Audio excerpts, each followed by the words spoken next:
मनोज जरांगे पाटलांचा पश्चिम महाराष्ट्राचा दौरा चालू आहे। कारण की 27 ऑगस्ट 2025 ला मुंबईच्या दिशेने मोर्चा न्यायचा आहे। मग मनोज जरांगे पाटलांचे कट्टर समर्थक जरांगे पाटलांचे मावळे सचिन हावळे हे सुद्धा नेहमी मनोज जरांगे पाटलांच्या पाठीमागे सावलीसारखे खंबीरपणाने ठामपणाने उभे असतात।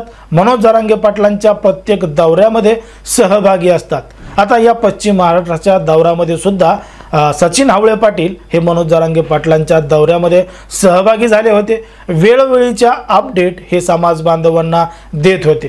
पण मात्र अचानक सचिन हावळे पाटील हे मनोज जरांगे पाटलांचा दौरा सोडून वापस का आले हाच प्रश्न अनेकांना पडलेला आहे।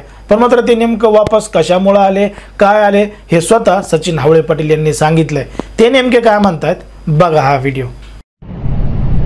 जय शिवराय। संघर्ष योद्धा मराठा योद्धा मनोज जरांगे पाटील हे पश्चिम महाराष्ट्राच्या दौऱ्यावर आहेत आणि आपणही दादांसोबत दौऱ्यात होतो। पण काल रात्री 10 वाजेला अचानक आपले सोशल मीडियाचे अमोल तौर यांच्या मोठ्या भगिनी यांचं दुःखद निधन झालं। गेल्या 4 महिन्यापासून त्या बेड रेस्टवर होत्या।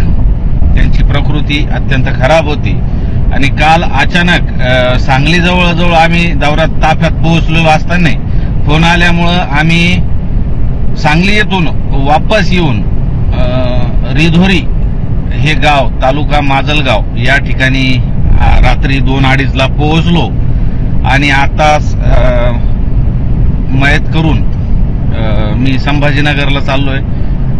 तर हा लाईव्ह करण्याचं कारण एक की संघर्ष योद्धा मनोज जरांगे पाटील हे सध्या मिरज हॉटेल क्रिस्टल मिरज या ठिकाणी आहेत। दादा तुमच्या भेटीसाठी 27 ऑगस्टच्या मुंबईच्या नियोजनासाठी तुमच्या भेटीसाठी आलेले आहेत। तर सांगलीच्या आजूबाजूच्या सर्व बांधवांनी आज संध्याकाळी 6 ते 7 वाजेपर्यंत मनोज दादा त्या हॉटेलवर आहेत। तिथे सर्वांनी भेटायचं आहे। तिथून दादा उद्या फलटण या ठिकाणी दिवसभर असणार आहेत। त्यानंतर त्याच्या दुसऱ्या दिवशी भोर या ठिकाणी आणि त्याच्यानंतर अहिल्यानगर असा हा दादांचा रूट आहे। आम्ही या कारणामुळे अमोल तौर यांच्या भगिनींच्या कारणामुळे आम्ही वापस आलो। मी डीजी रॉक आणि अमोल तौर हे वापस आलेलो आहोत। तर विनंती आहे की बांधवांनो मनोज दादाचा जो मनोज दादा तुमच्या भेटीसाठी आलेले आहेत।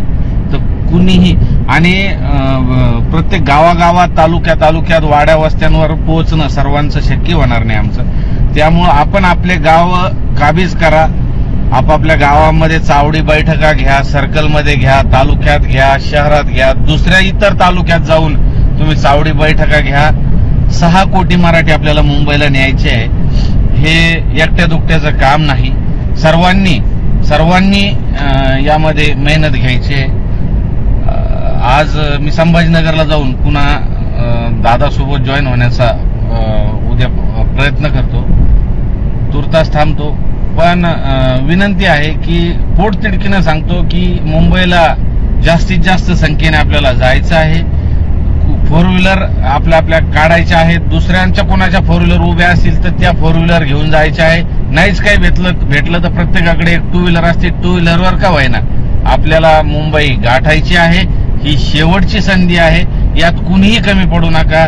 आता आरपारची लढाई आहे। एवढीच विनंती करतो आणि थांबतो। जय शिवराय। ऐकलं कशा पद्धतीनं मनोज जरांगे पाटील यांच्या दौऱ्यासोबत असणारे सचिन हावळे पाटील डीजी रॉक आणि त्यांचे सहकारी अमोल तौर हे तिघजण मनोज जरांगे पाटलांच्या दौऱ्यामध्ये थेट प्रक्षेपण करत होते। समाज बांधवांपर्यंत संपूर्ण माहिती लाईव्हच्या माध्यमातून पोहोचवत होते।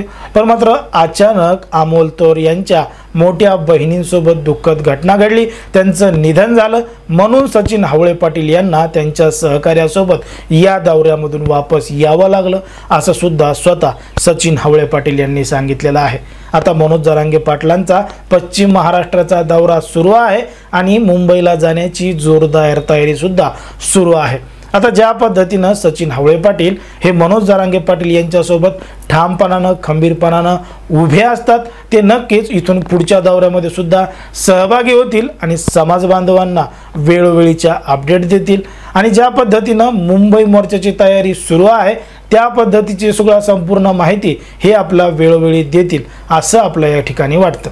पण मात्र आता ज्या पद्धतीनं मनोज जरांगे पाटलांचा दौरा चालू आहे, गाव भेटीसुद्धा होत आहेत आणि मुंबई मोर्चाची तयारी केली जाते, त्यासाठी राज्यभरातून कोणत्या कोणत्या गावातून तुम्ही येणार आहात आणि हा व्हिडिओ कुठून पाहत आहात हे कमेंट बॉक्समध्ये अगदी स्पष्टपणे सांगा आणि अशाच पद्धतीचे नवनवीन व्हिडिओ पाहण्यासाठी आपल्या चॅनलला लगेचच सबस्क्राईब करायला विसरू नका।